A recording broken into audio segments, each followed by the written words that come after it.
Surrukan da ke cikin shan lemon zaƙi guda 5.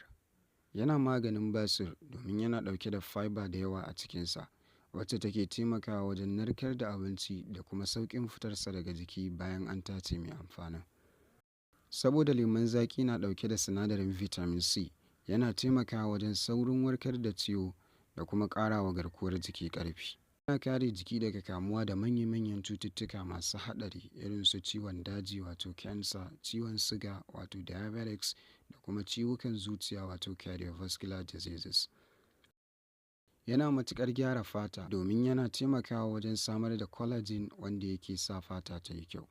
Domin lemon zaƙi shi ma yana ɗauke da wannan sinadarin mai suna flavonoids irin na jikin fatar tufa da muka yi bayani a bidiyon da muka yi muku na surrukan shan tufa. Wani bincike da aka yi a University of Reading da ke United Kingdom ya nuna cewa shan lemon zaƙi na ƙara wa ƙwaƙwalwa lafiya da kuma sa mutum ya riƙa saurin tuna abu, domin yana taimakawa wajen tabbatar da isasshen jini ya je wa ƙwaƙwalwa.